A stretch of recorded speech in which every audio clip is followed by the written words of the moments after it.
अस्सलाम वालेकुम dear students. उम्मीद करती हूँ कि आप लोग खैरियत से होंगे। जैसे कि आपको स्क्रीन देखते ही आपको पता चल गया होगा कि आप लोगों के साथ आज मैं क्या शेयर करने वाली हूँ। तो आज मैं आप लोगों के साथ CS408 human computer interaction book है आपकी, और उसका सोल्यूशन मैं आपके साथ शेयर करूँगी, जिसकी डेडलाइन है 11 जुलाई।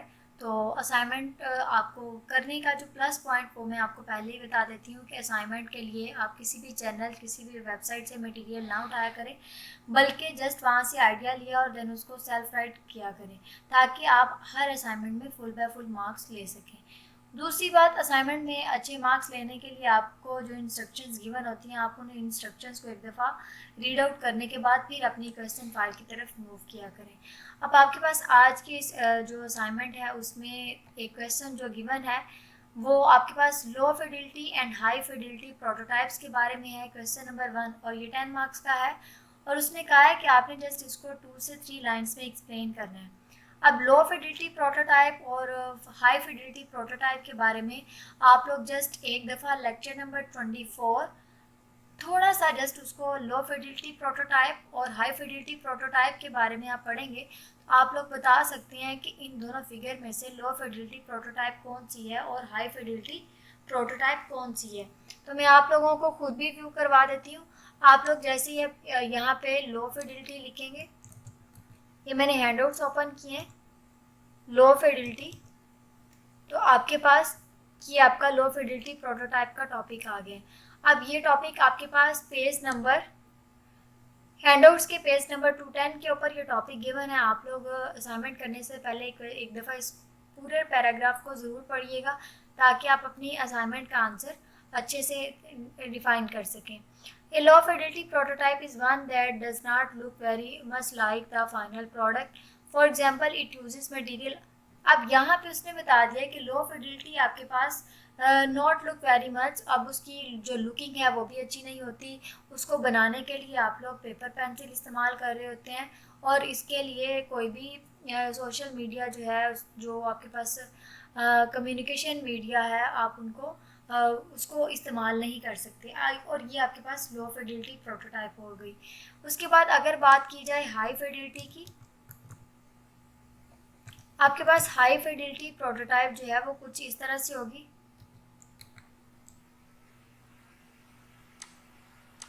हाई फिडिलिटी प्रोटोटाइप का आपके पास टॉपिक है पेज नंबर 211 के ऊपर। High fidelity prototype use materials that would expect in the final product.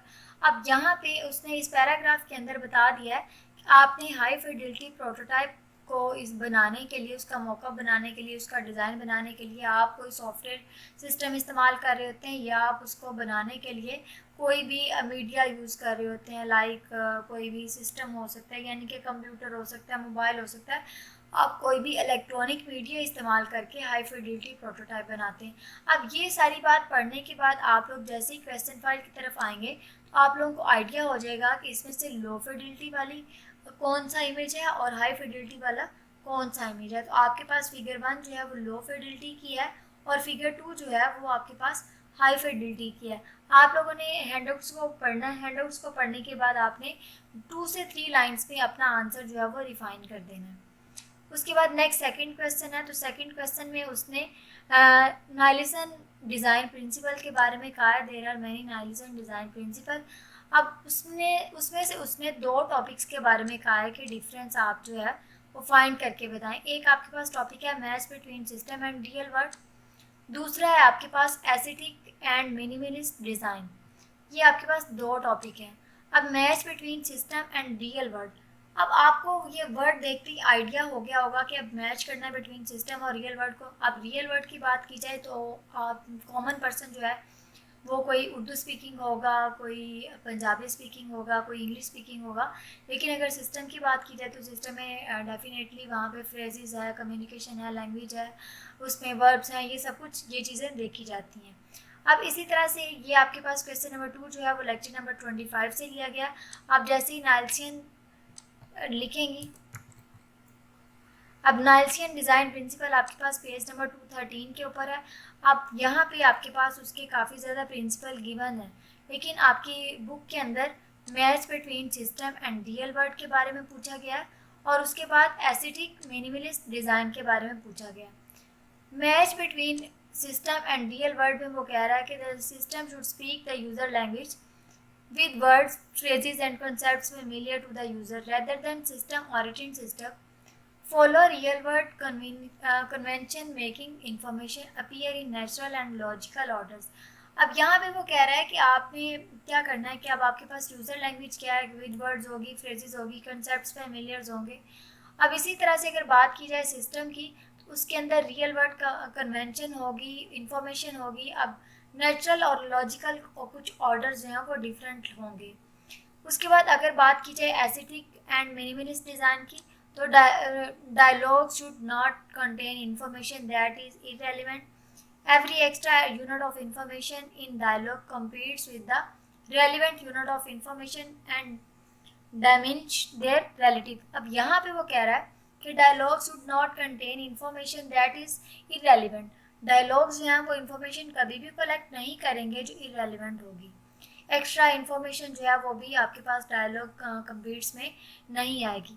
अब लेकिन क्वेश्चन फाइल के अंदर उसने एक और चीज़ मेंशन की है कि आपने कंपेयर तो करना है इन दो मेंशन डिज़ाइन प्रिंसिपल को, लेकिन आपके पास जो वेबसाइट गिवन है वो www.amazon है। तो अमेजोन के मुताबिक आपके पास इसका आंसर जो है वो कुछ इस तरह से बनेगा कि match between system and real world के अंदर तो आपके पास एक्नॉलेजमेंट आ जाएगा यूज़र के लिए, उसके बाद उसकी डिमॉन्स्ट्रेट एम्पैथी आ जाएगी, लॉजिकल ऑर्डर्स आ जाएंगे, उसके बाद फेमिलियर वर्ड्स हैं, फ्रेजेस हैं, कंसेप्ट्स हैं। तो इन सारों का कंसेप्ट जो है वो फर्स्ट टॉपिक में आ जाएगा match between system and real world के अंदर।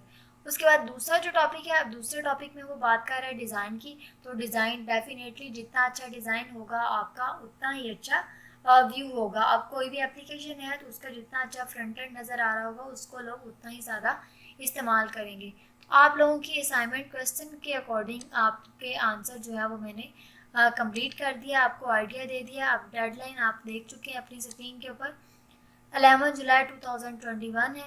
आप लोगों ने कोशिश करके 11 जुलाई से पहले पहले असाइनमेंट सबमिट करवानी है। उसके अलावा अगर आपका फिर भी कोई क्वेश्चन हो, कोई भी क्यूरी हो असाइनमेंट से रिलेटेड तो आप लोग कमेंट सेक्शन में पूछ सकते हैं। Thank you so much and अल्लाह हाफिज़।